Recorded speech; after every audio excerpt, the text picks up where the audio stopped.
നമസ്കാരം. പശ്ചിമേഷ്യയെ കിടിലം കൊള്ളിച്ച ആ 12 ദിനങ്ങൾ ഇറാനും ഇസ്രായേലും പരസ്പരം വാളെടുത്തപ്പോൾ ലോകം മുഴുവൻ പ്രകമ്പനം കൊണ്ട് വിറച്ചു. യുദ്ധവിരാമത്തിൽ ഏതെങ്കിലും തരത്തിൽ അവർ തമ്മിലുള്ള കുടിപ്പക അവസാനിക്കുന്നേ ഇല്ല എന്നത് നമുക്കെല്ലാവർക്കും അറിയുന്നതാണ്. എന്തുകൊണ്ടാണ് ഇരു രാജ്യങ്ങൾ തമ്മിൽ ഇത്രമാത്രം വൈരാഗ്യം വന്നു ചേർന്നത്? നമ്മൾ ഇന്ന് പരിശോധിക്കുന്നത് ആ കഥയാണ്. സ്നേഹിച്ചിരുന്ന രണ്ട് രാഷ്ട്രങ്ങൾ എങ്ങനെ ശത്രുക്കളായി ഇപ്പോൾ മാറി? പരസ്പരം കണ്ടാൽ കടിച്ചു കീറാനാകുന്നത്ര ദേഷ്യം അവർക്കിടയിൽ ആരാണ് കുത്തിനിറച്ചത്? നമുക്ക് പരിശോധിക്കാം. ഇറാനും ഇസ്രായേലും തമ്മിലുള്ള വൈരാഗ്യം ലോകത്തിലെ ഏറ്റവും സങ്കീർണവും തീവ്രവുമായ ഭൗമരാഷ്ട്രീയ സംഘർഷങ്ങളിൽ ഒന്നാണ്. ഈ വൈരാഗ്യത്തിന്റെ വേര് തേടുമ്പോൾ പല തലത്തിൽ അത് വ്യാപിച്ചു കിടക്കുന്നതായി നമുക്ക് മനസ്സിലാക്കാം. ചരിത്രപരമായി, രാഷ്ട്രീയപരമായ, മതപരമായ, സാമൂഹിക, സാംസ്കാരികമായ കാരണങ്ങൾ ഈ സംഘർഷത്തെ സ്വാധീനിക്കുന്നുണ്ട്. ഇറാന്റെയും ഇസ്രായേലിന്റെയും തന്ത്രപരമായ ലക്ഷ്യങ്ങൾ, പ്രാദേശിക ശക്തി സന്തുലനം, മിഡിൽ ഈസ്റ്റിലെ മേധാവിത്വത്തിനു വേണ്ടിയുള്ള മത്സരം എന്നിവയാണ് ഈ വൈരാഗ്യത്തിന്റെ മുഖ്യ ഘടകങ്ങൾ. 1948 ഇസ്രായേൽ രാഷ്ട്രത്തിന്റെ സ്ഥാപനം ഈ സംഘർഷത്തിന്റെ ഒരു പ്രധാന വഴിത്തിരിവായിട്ട് നമുക്ക് കണക്കാക്കാം. ഈ സംഭവം മിഡിൽ ഈസ്റ്റിന്റെ ഭൂപടത്തിൽ വലിയ മാറ്റങ്ങൾ വരുത്തിയിട്ടുണ്ട്. ഫലസ്തീൻ ഭൂമിയിൽ ഒരു യഹൂദ രാഷ്ട്രം രൂപീകരിക്കപ്പെട്ടത് അറബ് രാഷ്ട്രങ്ങളും മറ്റു മുസ്ലിം ഭൂരിപക്ഷ രാജ്യങ്ങളും ശക്തമായി എതിർത്തിരുന്നു. എന്നാൽ 1979 ഇറാനിലെ ഇസ്ലാമിക വിപ്ലവത്തിന് മുൻപ് ഇറാനും ഇസ്രായേലും തമ്മിൽ താരതമ്യേന സൗഹൃദപരമായ ബന്ധമാണ് ഉണ്ടായിരുന്നത്. ഷാ മുഹമ്മദ് റസ പഹൽവിയുടെ ഭരണകാലത്ത് ഇറാൻ ഇസ്രായേലിനെ ഒരു തന്ത്രപരമായ സഖ്യകക്ഷിയായിട്ടാണ് കണ്ടിരുന്നത്. പ്രത്യേകിച്ച് സോവിയറ്റ് യൂണിയന്റെയും അറബ് രാഷ്ട്രങ്ങളുടെയും സ്വാധീനത്തെ ചെറുക്കാൻ വേണ്ടി ശക്തനായ ഒരു സഖ്യകക്ഷിയായിരുന്നു ഇസ്രായേൽ ഇറാനെ സംബന്ധിച്ച്. 1979 ഇസ്ലാമിക വിപ്ലവം ഇറാന്റെ വിദേശ നയത്തിൽ വലിയ മാറ്റങ്ങൾ വരുത്തി. ആയത്തുള്ള ഖൊമേനിയുടെ നേതൃത്വത്തിൽ ഷിയ ഇസ്ലാമിനെ അടിസ്ഥാനമാക്കി ഒരു തിയോക്രാറ്റിക് ഭരണകൂടം സ്ഥാപിതമായപ്പോൾ ഇസ്രായേലിനെ സയനിസ്റ്റ് ശത്രു എന്ന് വിശേഷിപ്പിച്ചുകൊണ്ട് ശക്തമായ വിരോധ നിലപാടാണ് ഇറാൻ സ്വീകരിച്ചത്. ഫലസ്തീൻ ജനതയോടുള്ള ഐക്യദാർഢ്യം ഇറാൻ ഒരു പ്രധാന രാഷ്ട്രീയ ആയുധമാക്കി മാറ്റി. ഇസ്രായേലിന്റെ നിലനിൽപ്പിനെ തന്നെ ചോദ്യം ചെയ്യുന്ന നിലപാടുകൾ ഇറാൻ സ്വീകരിച്ചു തുടങ്ങുന്നത് അപ്പോഴാണ്. ഇത് രണ്ട് രാജ്യങ്ങൾ തമ്മിലുള്ള ബന്ധം വഷളാകാൻ കാരണവുമായി. മതപരമായ വീക്ഷണത്തിൽ ഇറാന്റെ ഷിയ ഇസ്ലാമിക ഭരണകൂടവും ഇസ്രായേലിന്റെ യഹൂദ മതാധിഷ്ഠിത രാഷ്ട്രീയ ഘടനയും തമ്മിൽ ആഴമേറിയ വൈരുദ്ധ്യങ്ങളുണ്ട്. ഇറാൻ ഇസ്ലാമിക ലോകത്തിന്റെ, പ്രത്യേകിച്ച് ഷിയ സമുദായത്തിന്റെ നേതൃത്വം ഏറ്റെടുക്കാൻ ശ്രമിക്കുമ്പോൾ ഇസ്രായേൽ മിഡിൽ ഈസ്റ്റിൽ ഒരു യഹൂദ രാഷ്ട്രമെന്ന നിലയിൽ തന്റെ നിലനിൽപ്പിനെ ശക്തിപ്പെടുത്താൻ ശ്രമിക്കുന്ന രാഷ്ട്രവുമാണ്. ഇറാൻ ഹിസ്ബുള്ള, ഹമാസ് തുടങ്ങിയ ഇസ്ലാമിക പ്രസ്ഥാനങ്ങൾക്ക് സാമ്പത്തികവും സൈനികവുമായ പിന്തുണയും നൽകുന്നു. ഇവരാകട്ടെ ഇസ്രായേലിനെതിരെ പ്രവർത്തിക്കുന്നവരും. രാഷ്ട്രീയപരമായി ഇറാന്റെ ആണവ പദ്ധതി ഇസ്രായേലിന് ഒരു വലിയ ഭീഷണിയായിട്ടാണ് കണക്കാക്കപ്പെടുന്നത്. ഇസ്രായേൽ ആണവായുധ ശേഷിയുള്ള ഒരു രാഷ്ട്രമാണെങ്കിലും അത് ഔദ്യോഗികമായി ഇതുവരെ സ്ഥിരീകരിച്ചിട്ടില്ല. എന്നാൽ ഇറാന്റെ ആണവ പദ്ധതി, പ്രത്യേകിച്ച് യുറേനിയം സമ്പുഷ്ടീകരണം, മിസൈൽ സാങ്കേതിക വിദ്യയുമൊക്കെ ഇസ്രായേലിന്റെ സുരക്ഷാ ആശങ്കകളെ വർദ്ധിപ്പിക്കുന്ന ഘടകങ്ങളാണ്. ഇറാൻ ആണവായുധം വികസിപ്പിക്കുന്നത് തടയാൻ ഇസ്രായേൽ നിരന്തരം ശ്രമിക്കുന്നുണ്ട്. ഇതിനായി സൈബർ ആക്രമണങ്ങൾ, അതുപോലെ രഹസ്യാന്വേഷണ പ്രവർത്തനങ്ങൾ, ഇറാനിലെ ആണവ ശാസ്ത്രജ്ഞർക്കെതിരെ ലക്ഷ്യം വെച്ചിട്ടുള്ള ആക്രമണങ്ങൾ എന്നിവ നടത്തിയിട്ടുണ്ട് ഇസ്രായേൽ.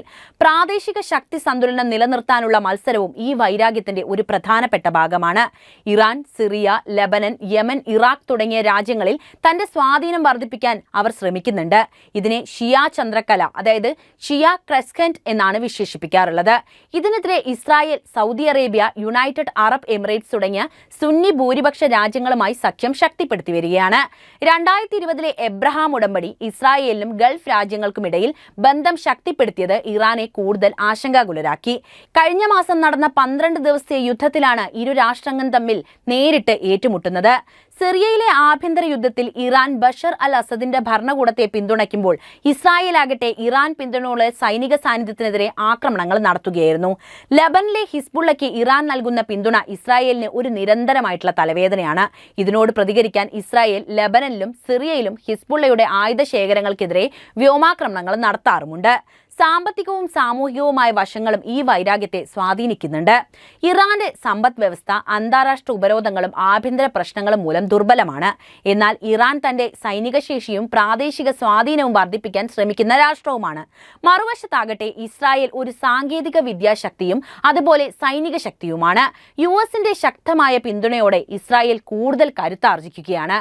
ഈ അസന്തുലനം ഇരു രാജ്യങ്ങളും തമ്മിലുള്ള സംഘർഷത്തിന്റെ തീവ്രത വർദ്ധിപ്പിക്കുന്ന ഘടകമാണ്. ചുരുക്കത്തിൽ ഇറാനും ഇസ്രായേലും തമ്മിലുള്ള വൈരാഗ്യം ചരിത്രപരവും മതപരവും രാഷ്ട്രീയവുമായ ഘടകങ്ങളുടെ സങ്കീർണമായ കൂടിച്ചേരലാണ്. ഇത് മിഡിൽ ഈസ്റ്റിന്റെ സ്ഥിരതയെ ബാധിക്കുകയും ആഗോള ഭൗമരാഷ്ട്രീയത്തിൽ വലിയ പ്രത്യാഘാതങ്ങൾ സൃഷ്ടിക്കുകയും ചെയ്യുന്നുണ്ട്. ഇറാനും ഇസ്രായേലും തമ്മിലുള്ള ശത്രുത പശ്ചിമേഷ്യയിലെ ഭൗമരാഷ്ട്രീയ രംഗത്ത് ദശകങ്ങളായി തുടരുന്ന ഒരു സങ്കീർണവും പിരിമുറുക്കം നിറഞ്ഞതുമായ വൈരാഗ്യമാണ് എന്ന് മനസ്സിലായി കാണുമല്ലോ. 2025 ജൂണിൽ നടന്ന 12 ദിവസത്തെ യുദ്ധം ഈ ശത്രുതയുടെ ഏറ്റവും പുതിയതും നേരിട്ടുള്ളതുമായ പ്രകടനമായിരുന്നു. ഈ യുദ്ധം ചരിത്രപരവും മതപരവും രാഷ്ട്രീയവുമായ വേരുകളുള്ള ഇരു രാജ്യങ്ങളും തമ്മിലുള്ള ആഴമേറിയ വൈരുദ്ധ്യങ്ങളെയാണ് പ്രതിഫലിപ്പിക്കുന്നത്. 1948 ഇസ്രായേൽ എന്ന രാഷ്ട്രം സ്ഥാപിതമായ കാലം മുതൽ ഇറാനുമായുള്ള ബന്ധം വളരെയധികം സങ്കീർണമാണ്. 1979 ഇറാനിലെ ഇസ്ലാമിക വിപ്ലവത്തിന് മുൻപ് ഷാ മുഹമ്മദ് റസ പഹൽവിയുടെ ഭരണത്തിന് കീഴിൽ ഇറാൻ ഇസ്രായേലുമായി സൗഹൃദപരമായ ബന്ധം പുലർത്തിയിട്ടുമുണ്ട്. എണ്ണ വ്യവസായവും സൈനിക വ്യാപാര ബന്ധങ്ങളും ഇതിന് അടിസ്ഥാനമായി. എന്നാൽ ആയത്തുള്ള ഖമേനിയുടെ നേതൃത്വത്തിലുള്ള 1979 വിപ്ലവത്തോടെ ഇറാൻ ഒരു ഷിയ ഇസ്ലാമിക റിപ്പബ്ലിക്കായി മാറിയതോടെയാണ് പ്രശ്നങ്ങൾ ആരംഭിക്കുന്നത്. ഇസ്രായേൽ അപ്പോൾ മുതലാണ് അവർക്ക് സയനിസ്റ്റ് ഭരണകൂടം എന്ന് വിശേഷിപ്പിച്ച് അതിന്റെ അസ്തിത്വത്തെ എതിർക്കാൻ ആരംഭിക്കുന്നത്. ഇസ്രായേലിന്റെ ഫലസ്തീൻ ഭൂമിയിലെ അധിനിവേശവും ഫലസ്തീൻ പ്രശ്നവും ഇറാന്റെ എതിർപ്പിന്റെ കേന്ദ്ര ബിന്ദുവായി. ഇറാന്റെ ആണവ പദ്ധതി ഇസ്രായേലിന് ഒരു അസ്തിത്വ ഭീഷണിയാണ് എന്നാണ് അവർ പറയുന്നത്. കാരണം ആണവായുധ ശേഷിയുള്ള ഇറാൻ ഇസ്രായേലിന്റെ നിലനിൽപ്പിനെ ചോദ്യം ചെയ്യുമെന്ന് അവർ ഭയപ്പെടുന്നു. ഇറാൻ തങ്ങളുടെ ആണവ പദ്ധതി സമാധാനപരമാണെന്ന് വാദിക്കുന്നുവെങ്കിലും 1980കളിലും 1990കളിലും നടത്തിയ അമാഡ് പദ്ധതി പോലുള്ള രഹസ്യ ആണവായുധ ഗവേഷണങ്ങൾ ഇസ്രായേലിന്റെ ആശങ്കകൾ വർദ്ധിപ്പിച്ചിട്ടുണ്ട്. രാഷ്ട്രീയമായി ഇറാനും ഇസ്രായേലും പശ്ചിമേഷ്യയിൽ ആധിപത്യം സ്ഥാപിക്കാൻ ശ്രമിക്കുന്ന എതിരാളികളാണ്.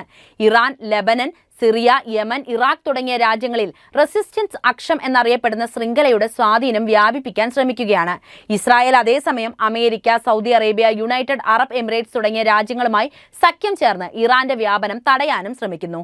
2020 അബ്രഹാം കരാർ ഇസ്രായേലിനും ഗൾഫ് രാജ്യങ്ങൾക്കുമിടയിൽ ബന്ധം ശക്തിപ്പെടുത്തിയെന്ന് പറഞ്ഞല്ലോ. ഇത് ഇറാനെ ഒറ്റപ്പെടുത്താൻ ലക്ഷ്യമിട്ടുകൊണ്ട് മാത്രം നടപ്പിലാക്കിയ ഉടമ്പടിയാണ്. 2023 ഒക്ടോബർ 7 ഹമാസിന്റെ ആക്രമണവും തുടർന്നുള്ള ഗാസ യുദ്ധവും പശ്ചിമേഷ്യയിലെ പിരിമുറുക്കം വർദ്ധിപ്പിച്ചു. ഇത് ഇറാന്റെ പിന്തുണയുള്ള ഗ്രൂപ്പുകളായ ഹമാസിനെയും ഹിസ്ബുള്ളയെയും ഇസ്രായേൽ ലക്ഷ്യമിടാൻ കാരണവുമായി. 2025 ജൂൺ 13 ആരംഭിച്ച 12 ദിവസത്തെ യുദ്ധം ഓപ്പറേഷൻ റൈസിംഗ് ലയൺ എന്ന് പേര് നൽകി ഇസ്രായേലാണ് ആരംഭിച്ചത്. ഇറാന്റെ ആണവ സൗകര്യങ്ങളായ നദാൻസ്, ഇസ്ഫാൻ, ഫോഡോ എന്നിവയും സൈനിക കേന്ദ്രങ്ങളും ലക്ഷ്യമിട്ട് ഇസ്രായേൽ 200-ലധികം വ്യോമാക്രമണങ്ങൾ നടത്തി. ഈ ആക്രമണങ്ങളിൽ ഇറാന്റെ പ്രമുഖ സൈനിക നേതാക്കളും അതുപോലെ ആണവ ശാസ്ത്രജ്ഞരും കൊല്ലപ്പെട്ടു. ഇസ്രായേലിന്റെ 35-1 F-51 വിമാനങ്ങൾ, ഡ്രോണുകൾ, കൃത്യതയുള്ള ആയുധങ്ങൾ എന്നിവ ഉപയോഗിച്ച് നടത്തിയ ഈ ആക്രമണങ്ങൾ ഇറാന്റെ വ്യോമ പ്രതിരോധ സംവിധാനങ്ങളെയും തകർത്തു. അമേരിക്കയുടെ ഓപ്പറേഷൻ മിഡ്നൈറ്റ് ഹാമർ എന്ന പേര് നൽകിയ വ്യോമാക്രമണങ്ങളിൽ B-2 ബോംബറുകൾ ഉപയോഗിച്ച് 30,000 പൗണ്ട് ബങ്കർ ബസ്റ്റർ ബോംബുകൾ ഇറാന്റെ ആണവ സൗകര്യങ്ങളിൽ പ്രയോഗിച്ചു. ഈ ആക്രമണങ്ങൾ ഇറാന്റെ ആണവ മോഹത്തെ മാസങ്ങളോളം പിന്നോട്ടടിച്ചു എന്നാണ് റിപ്പോർട്ടുകൾ ചൂണ്ടിക്കാണിക്കുന്നത്. എന്നാൽ ഇറാൻ ഓപ്പറേഷൻ ട്രൂ പ്രോമിസ് 3 എന്ന കോഡ് നാമത്തിൽ 550-ലധികം ബാലിസ്റ്റിക് മിസൈലുകളും 1000-ലധികം ഡ്രോണുകളും ഉപയോഗിച്ച് ഇസ്രായേലിന്റെ സൈനിക കേന്ദ്രങ്ങളും നഗരങ്ങളും ലക്ഷ്യമിട്ട് പ്രത്യാക്രമണം നടത്തി. 36 മിസൈലുകൾ ഇസ്രായേൽ നേരിട്ട് ആഘാതങ്ങൾ ഉണ്ടാക്കിയിട്ടുണ്ട്. ടെൽ അവീവിലെ കിരിയ സൈനിക ആസ്ഥാനം, ടെൽ നോഫ് എയർബേസ് യൂണിറ്റ് 8200ന്റെ ക്യാമ്പ് ഗ്ലീലോട്ട് എന്നിവയുൾപ്പെടെ ഇറാന്റെ മിസൈൽ വിജയനിരക്ക് 8% നിന്ന് 16% ഉയർത്തി. ഇത് ഇസ്രായേലിന്റെ മിസൈൽ പ്രതിരോധ സംവിധാനങ്ങളുടെ പരിമിതികളെ വെളിപ്പെടുത്തുന്നതായിരുന്നു. ഈ യുദ്ധത്തിൽ ഇറാനിൽ 610-ലധികം പേർ കൊല്ലപ്പെട്ടു. ഇതിൽ 318 പേർ സൈനികരാണ്. അതേസമയം ഇസ്രായേലിൽ 28 പേരാണ് മരിച്ചത്. ഇറാന്റെ 2500 മുതൽ 3000 വരെ വരുന്ന ബാലിസ്റ്റിക് മിസൈലുകളിൽ 500-ലധികം ഉപയോഗിക്കുകയും 1000-ലധികം ഇസ്രായേൽ ആക്രമണങ്ങൾ നശിപ്പിക്കുകയും ചെയ്തിട്ടുണ്ട്. ഇറാന്റെ ആണവ പദ്ധതി, സൈനിക അടിസ്ഥാന സൗകര്യങ്ങൾ, മിസൈൽ ഉൽപാദന കേന്ദ്രങ്ങൾ എന്നിവയ്ക്ക് കനത്ത നാശനഷ്ടമുണ്ടാക്കി. എന്നിരുന്നാലും ഇറാൻ തങ്ങളുടെ പ്രത്യാക്രമണം വിജയകരമാണെന്നാണ് അവകാശപ്പെടുന്നത്. പ്രത്യേകിച്ച് അമേരിക്കയുടെ ഖത്തറിലെ അൽ ഉദൈദ് എയർബേസിനെതിരെ നടത്തിയ ഇറാന്റെ ആക്രമണം.